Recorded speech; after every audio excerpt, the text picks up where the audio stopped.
तो देखिए ఆ బార్కెట్లు తీయండి. షకిల్ సబ్కు బులావ్. ముందుకు పోండి. ఇట్లా రండి.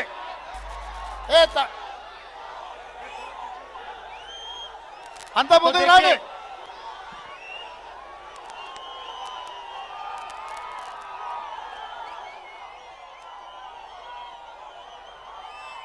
I think it's okay. ముందుకు రండి అమ్మా, ఇంకా ముందుకెళ్ళండి, అంతా ముందుకెళ్ళండి. तो देखिए ఇక మీరు నిశ్శబ్దంగా ఉంటే రాహుల్ గాంధీ గారు మాట్లాడతారు. अब देखिए बात समझिए. अब ये है प्रजाला सरकार. जनता को सुनाई नहीं दे रहा था तो सारी की सारी चेन हटा दी. यहां आ गए आप. చూడండి, ఇది ప్రజల సర్కార్ అంటే మనకు వినపడకపోతే మీ అందరి కోరిక మేరకు అందరిని ఇక్కడ తీసుకొచ్చాం. अब भैया दोराला सरकार में आपके चीफ मिनिस्टर ऐसे नहीं कर सकते. దొరల ప్రభుత్వంలో మీ ముఖ్యమంత్రి ఎట్లయితే చేయడు అక్కడే ఉంచుతాడు మిమ్మల్ని. जनता चीफ मिनिस्टर के इतना पास आ जाए उनको भागना पड़ जाएगा. జనతాకి చీఫ్ మినిస్టర్ ఉంటే ఎక్కడ ఉంటే అక్కడ రాణిస్తారు. तो इतना पैसा आपसे लूटा, इंफ्रास्ट्रक्चर प्रोजेक्ट्स में लूटा, और सबसे बड़ी लूट धारिनी पोर्टल में. ఇంత దోపిడీ జరిగిందంటే అన్నిటికంటే పెద్ద దోపిడీ ధరణి పోర్టల్ ద్వారా భూమి పైన దోపిడీ జరిగింది. सबसे बड़ी लूट धारिनी पोर्टल में. పెద్ద దోపిడీ ధరణి పోర్టల్ ద్వారా జరిగింది. कहा कंप्यूटराइजेशन करना है और उसके बहाने तेलंगाना के 20 लाख गरीब लोगों की जमीन ले ली. ఎక్కడ కంప్యూటరైజేషన్ చేసి తెలంగాణలో ఉన్నటువంటి పేదల భూములన్నిటి కూడా దీని ద్వారా దోపిడీ జరిగింది. तो कांग्रेस पार्टी ने मन बना लिया है कि जितना पैसा आपके चीफ मिनिस्टर ने आपसे चोरी किया है उतना पैसा हम आपके बैंक अकाउंट में डाल के दिखाएंगे.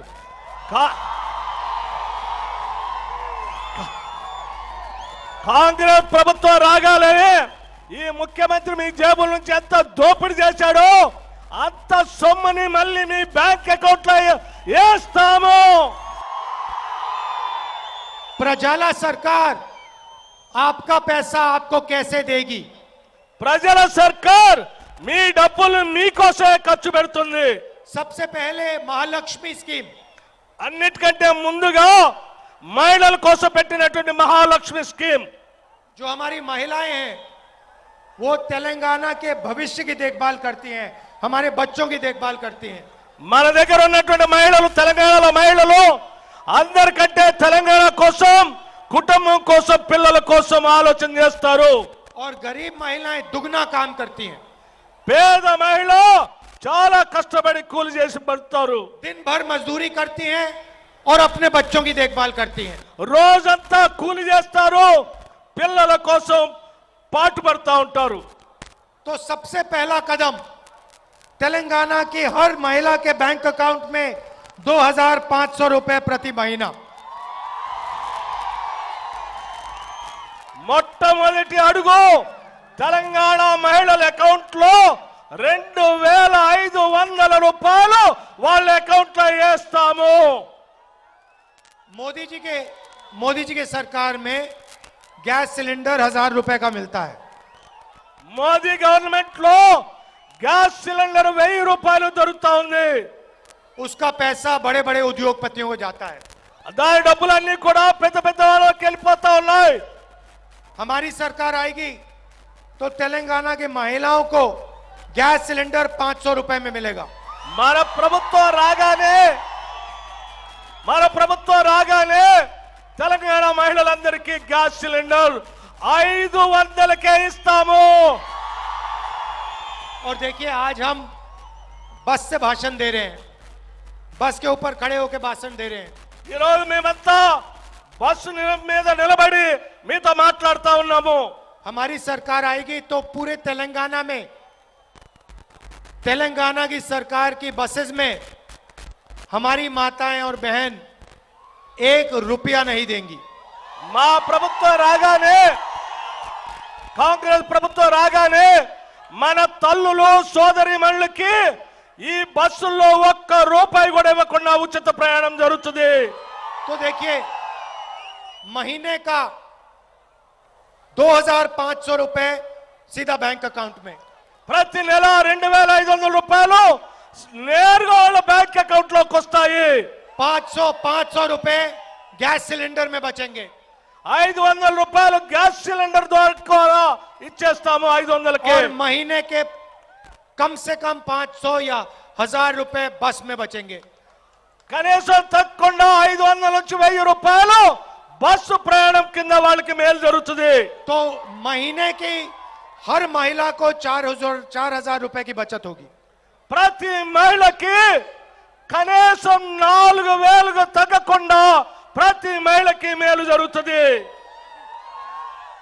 इंदिरा अम्मा इंड्लू स्कीम में ఇందిరమ్మ ఇళ్ల పథకంలో जो घर बनवाना चाहते हैं, जिनके पास घर नहीं है, उन्हें 5 लाख रुपए कंस्ट्रक्शन के लिए मिलेगा. ఇందిరమ్మ ఇల్లు కట్టుకోవాలనుకుంటున్నటువంటి వాళ్ళకి, ఇల్లు లేని ప్రతి పేద కుటుంబానికి 5 లక్షల రూపాయలు ఇళ్ళకి ఇస్తాము. और यहाँ हमारी ये जो माता आई है, इनका नाम क्या है? తల్లి, నువ్వు మా ముందు నిలబడ్డ నీ అమ్మ, నీ పేరేంటి? తన పేరు పేరు పేరు రామేశ్వరమ్మ. रामेश्वर अम्मा जैसी तेलंगाना में लाखों महिलाएं हैं जो बुजुर्ग हैं. రామేశ్వరమ్మ లాంటి తల్లులు తెలంగాణ రాష్ట్రంలో కొన్ని లక్షల మంది ఉన్నారు. इन्होंने अपनी पूरी जिंदगी तेलंगाना के लिए दी है. వారి జీవితం మొత్తం తెలంగాణ కోసే బతికారు. तेलंगाना को बनाने में इन्होंने मेहनत करी है, अपना खून पसीना दिया है. తెలంగాణ నిర్మాణంలో వారి జీవితం అంతా కష్టపడ్డారు. వారి చెమట రక్తం ధారపోశారు తెలంగాణ నిర్మాణంలో. आज इनको 2000 रुपए पेंशन मिलता है. ఈ రోజు కేవలం అటు 2000 రూపాయలు మాత్రమే పెన్షన్ దొరుకుతుంది. महीने का 2000 रुपए. నెలకి 2000 మాత్రమే పెన్షన్ దొరుకుతుంది. सरकार आने के बाद इनको महीने का 4000 रुपए मिलेगा. కాంగ్రెస్ ప్రభుత్వం రాగానే మీలాంటి తల్లుల కోసం 4000 రూపాయలు ప్రతి నెల పెన్షన్ వస్తుంది. और 200 यूनिट हर महीने बिजली के मुफ्त में मिलेंगे. ప్రతి నెల 200 యూనిట్లు కరెంటు ఉచితంగా ఇస్తాము. अब देखिए एक और नारा चला है. ఇంకొక విధానం నడుస్తా ఉంది. Bye bye KCR. Bye bye KCR. अब बहुत सारे लोग बाय बाय केसीआर कर रहे हैं. చాలా మంది బై బై కేసీఆర్ అంటున్నారు. अब देखिए చూడండి, बाय बाय केसीआर तो हो जाएगा, బై బై కేసీఆర్ అనేది జరుగుతుంది. मगर जो पैसा केसीआर ने लूटा है 1 लाख करोड़ रुपए आपके इंफ्रास्ट्रक्चर के प्रोजेक्ट का, धरनी पोर्टल का जो पैसा है, उसका हिसाब भी तो लेना है. బై బై కేసీఆర్ అయితే జరుగుతుంది. కానీ కేసీఆర్ దోపిడీ చేసిన 1,00,000 కోట్ల పైబడిన కాళేశ్వరం ప్రాజెక్టు, అట్లాగే ధరణి మీద జరిగినటువంటి దోపిడీ లెక్కలు తేల్చాలి కదా. उनको ये भी तो समझाना पड़ेगा कि उन्होंने आपके पैसे के साथ क्या किया. ఆయన చెప్పాలి కదా, ఈ డబ్బుతో ఈ లెక్కలు తేల్చాలి, ఏం చేశాడో చెప్పాలి కదా. मैंने आपको अभी तेलंगाना की बात की. ఇప్పుడు నేను తెలంగాణ గురించి చెప్పాను. अब मैं थोड़ा आपको देश के बारे में कहना चाहता हूं. ఇప్పుడు నేను కొద్దిగా ఇప్పటివరకు తెలంగాణ గురించి చెప్పాను. ఇప్పుడు దేశం గురించి కూడా చెప్పాలనుకుంటున్నాను. कुछ महीने पहले मैंने भारत जोड़ो यात्रा शुरू की थी. కొద్ది నెలల క్రితం మీ అందరికీ తెలిసిందే, నేను భారత్ జోడో యాత్ర చేశాను. भारत जोड़ो यात्रा का मतलब मैं आपको एक लाइन में समझाना चाहता हूं.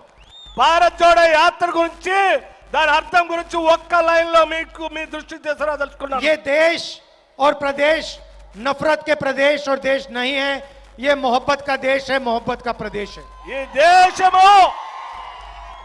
దేశము ఈ రాష్ట్రము విద్వేషాలకు స్థానం ఉన్నటువంటిది కాదు, ప్రేమించేటువంటి దేశము రాష్ట్రం ఇది। नरेंद्र मोदी और आरएसएस पूरे देश में नफरत फैला रहे हैं। నరేంద్ర మోడీ మరి ఆర్ఎస్ఎస్ వాళ్ళు ఈ దేశంలో ద్వేషాన్ని పెంచుతున్నారు। तो हमारी यात्रा में हमारा मैसेज एक लाइन का मैसेज था। నా యాత్రలో నా సందేశం మొత్తం ఒక్క లైన్ లోనే సందేశం ఇచ్చాను। नफरत के बाजार में हम मोहब्बत की दुकान खोलने जा रहे हैं। ద్వేషం ఉండేటువంటి బజార్లో, ద్వేషాన్ని పంచే బజార్లో నేను ప్రేమను పంచేటువంటి దుకాణాన్ని తెరిచాను।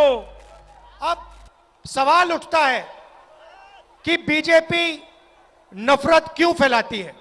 సవాల్ ఏంటంటే అసలు బీజేపీ ద్వేషాన్ని ఎందుకు పెంచుతుంది? इस नफरत से बीजेपी को क्यों फायदा होता है, ये मैं आपको आज बताना चाह रहा हूं। ఈ ద్వేషంతో భారతీయ జనతా పార్టీకి ఏం లాభం జరుగుతుందో నేను చెప్పదలుచుకున్నాను। भाइयों और बहनों, यहां पे बहुत सारे पिछड़े समाज के लोग खड़े हैं। సోదర సోదరిమణులారా, ఇక్కడ నిలబడి ఉన్నటువంటి వాళ్ళంతా కూడా అనేక సంవత్సరాల సమాజం నుంచి ఉన్నటువంటి వాళ్ళు మీరు। जिसको हम ओबीसी कहते हैं।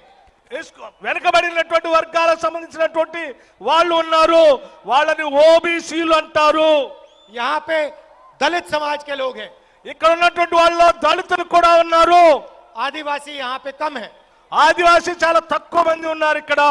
मगर देश में ज्यादा से ज्यादा आबादी दलित, आदिवासी, पिछड़े, माइनॉरिटीज की है।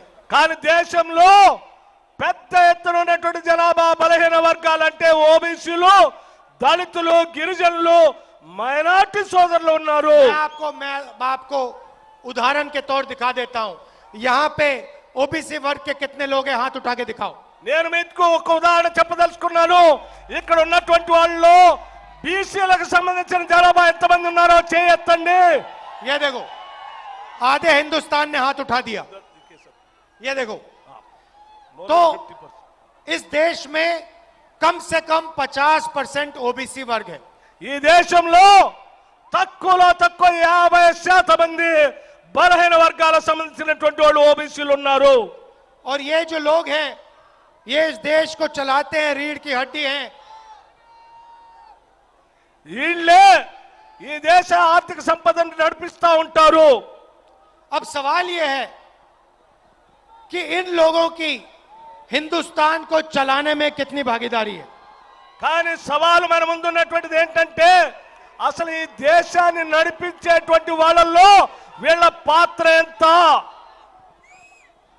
और ये सवाल है कि इस देश में किसकी कितनी आबादी है। సవాల్ ఏంటంటే ఈ దేశంలో ఎంత మందికి ఎంత హక్కులు ఉన్నాయని। अगर मैं आपसे आज पूछूं कि भैया इस देश में ओबीसी कितने हैं, इस भीड़ में कोई जवाब नहीं दे सकता। భయ్యా, నేను మీ అందరూ ఒక ప్రశ్న అడుగుతున్నాను। ఈ దేశంలో ఓబీసీలు ఎంతమంది ఉంటారు అని అంటే చాలా మందికి తెలియదు। कितने आदिवासी हैं, कितने दलित हैं, कोई जवाब नहीं दे सकता। ఎంతమంది ఆదివాసీలు ఉన్నారు, ఎంతమంది దళితులు ఉన్నారంటే సమాధానం ఎవరు చెప్పరు। भाई और बहनों, कुछ दिन पहले मैंने पार्लियामेंट में भाषण किया। సోదర సోదరిమణులారా, నేను కొద్ది రోజుల క్రితం పార్లమెంటులో ఉపన్యాసం చెప్పాను। और मैंने वहां 2 आंकड़े रखे जो मैं आपके सामने रखना चाहता हूं। నేను అక్కడ పెట్టినటువంటి 2 అంశాలు మీ ముందు పెట్టదలుచుకున్నాను। हिंदुस्तान की सरकार को एमपी, राज्यसभा, लोकसभा के एमपी नहीं चलाते। ఈ భారతదేశం అంటే భారతదేశాన్ని పార్లమెంటు సభ్యులంటే రాజ్యసభ సభ్యులు కానీ లోక్సభ సభ్యులు కానీ నడిపించట్లేదు। भारत की सरकार को 90 अफसर चलाते हैं, 90 आईएएस के ऑफिसर चलाते हैं। ఈ భారత ప్రభుత్వాన్ని 90 మంది అధికారులు నడిపిస్తా ఉన్నారు। ये 90 लोग हिंदुस्तान के बजट को बांटते हैं। ఈ 90 మంది అధికారులే ఈ దేశ బడ్జెట్ ని పంచుతారు। ये निर्णय लेते हैं कि डिफेंस के लिए कितना पैसा जाएगा, मनरेगा में कितना जाएगा, इंफ्रास्ट्रक्चर में कितना जाएगा, शिक्षा में कितना जाएगा। ఈ అధికారులే రక్షణ రంగానికి ఎంత పోవాలి, ఎన్ఆర్ఈఎస్ కి ఎంత పోవాలి, అట్లాగే ట్రైనింగ్ కి ఎంత పోవాలి, మిగతా శాఖలకి దేనికి ఎంత పోవాలనేది ఈ అధికారులు మాత్రమే పంచుతారు. नरेंद्र मोदी और केसीआर अपने एमएलएज और एमपीज की बात नहीं सुनते, अफसरों की बात सुनते हैं। నరేంద్ర మోడీ గాని కేసీఆర్ కానీ ఎమ్మెల్యేలు ఎంపీలు మాట వినరు, ఈ అధికారుల మాట మాత్రమే వింటారు. तेलंगाना को भी ऐसे ही चुने हुए अफसर चलाते हैं। తెలంగాణ రాష్ట్రంలో కూడా ఇలా సెలెక్ట్ చేసుకున్నటువంటి కొద్ది మంది అధికారులు మాత్రమే నడుపుతా ఉంటారు. तो भाई और बहनों, सवाल उठता है कि इन अफसरों में से 90 अफसरों में से जो हिंदुस्तान को चलाते हैं, इसमें से ओबीसी कितने, दलित कितने, ये आदिवासी कितने।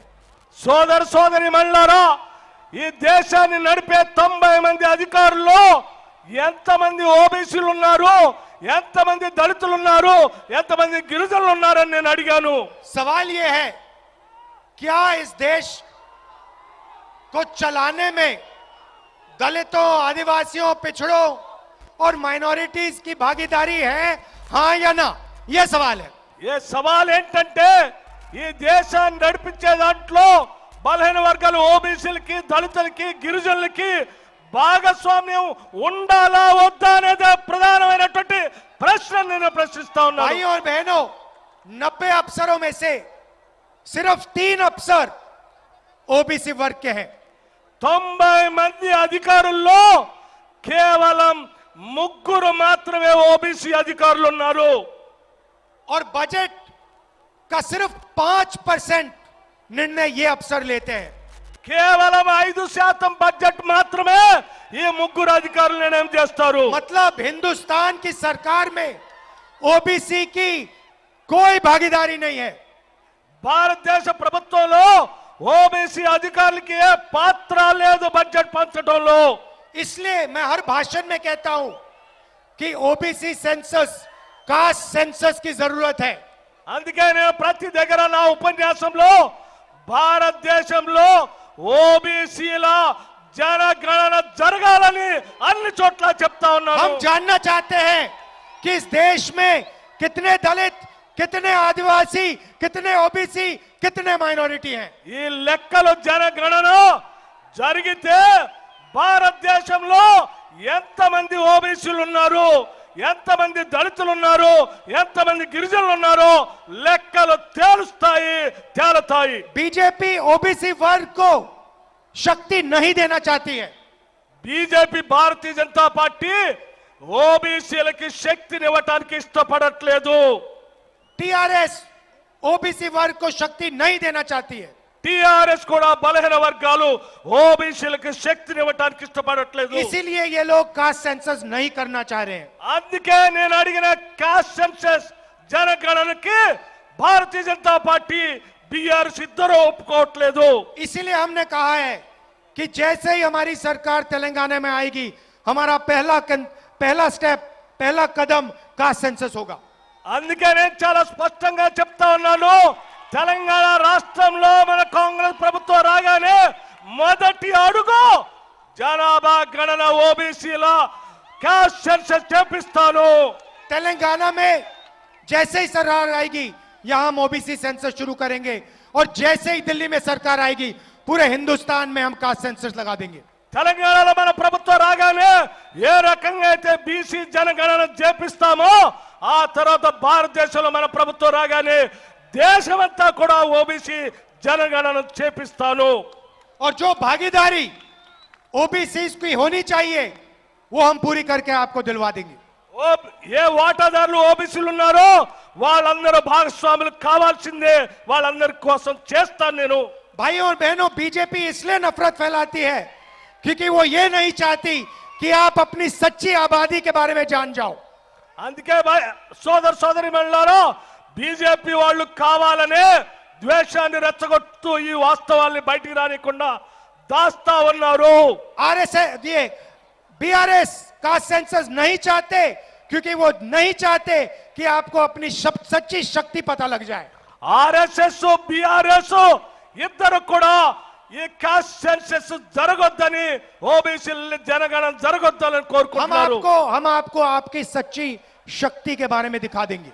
నేను మీకోసం మీ శక్తి ఏంటో జనగణన చేసి మీకు శక్తిని ఇస్తాను. वो पहला कदम होगा. అది నా మొట్టమొదటి అడుగుగా మారుతుంది. भाई और बहनों, आखिरी बात, సోదర సోదరి వల్ల చివరి మాటగా నేను ఒక మాట చెప్పదలుచుకున్నాను. बीजेपी, बीआरएस और एमआईएम एक हैं. బీజేపీ, బీఆర్ఎస్, ఎంఐఎం ఈ మూడు ఒకటే. ये तीनों मिलकर एक साथ काम कर रहे हैं. ఈ బీఆర్ఎస్, బీజేపీ, ఎంఐఎం మూడు కలిసి ఒకటే పని చేస్తా ఉన్నాయి, ఒకట్లాగానే. मैं बीजेपी आरएसएस से लड़ता हूं. మా బీజేపీ, నేను బీజేపీ గురించి బీఆర్ఎస్ గురించి చెప్పదలుచుకున్నాను. मेरे ऊपर नरेंद्र मोदी की सरकार ने 24 केस लगाए हैं. బీజేపీ సర్కార్ నరేంద్ర మోడీ గారు నా మీద 24 కేసులు పెట్టారు. मेरी लोकसभा की मेंबरशिप रद्द कर दी. నా లోక్సభ సభ్యత్వాన్ని కూడా రద్దు చేశారు. मेरा घर उठा के ले गए. నా ఇల్లు కూడా లాక్కున్నారు. सरकारी घर था. సర్కారీ ఇల్లుని లాక్కున్నారు. इन्होंने घर लिया, मैंने कहा ले जाओ अपना घर, मुझे नहीं चाहिए. అరే నీ ఇల్లు నువ్వు తీసుకో అని చెప్పాను. मेरा घर पूरा हिंदुस्तान है. నా ఇల్లు యావత్ భారతదేశం చెప్పాను. मेरा घर पूरा तेलंगाना है. నా ఇల్లు తెలంగాణకు ఉందని చెప్పాను. मुझे तुम्हारे कोई घर की जरूरत नहीं है. నా కోసం నీ ఇల్లు అవసరం లేదని చెప్పాను. अब मेरा सवाल अगर बीजेपी और बीआरएस मिले नहीं हैं तो आपके चीफ मिनिस्टर के ऊपर एक भी केस क्यों नहीं है? నా సవాలు బీఆర్ఎస్, బీజేపీ కలిసి ఉండకపోతే నా మీద 24 కేసులు పెట్టినట్టే ఈ బీఆర్ఎస్ ముఖ్యమంత్రి కేసీఆర్ మీద కూడా కేసులు పెట్టేవాళ్ళు కదా.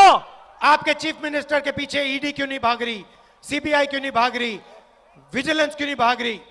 నీ ఈ తెలంగాణ చీఫ్ మినిస్టర్ వెనక ఈడీ ఎందుకు వెనకబడట్లేదు, ఐటీ ఎందుకు వెనకబడట్లేదు, సిబిఐ వాళ్ళు ఎందుకు వెనకబడట్లేదు? इनकम टैक्स डिपार्टमेंट वाले लोग उनके घर के सामने क्यों नहीं खड़े? ఇన్కమ్ ట్యాక్స్ డిపార్ట్మెంట్ సంబంధించినటువంటి వాళ్ళు ఆయన ఇంటి ముందుకు ఎందుకు పోవట్లేదు?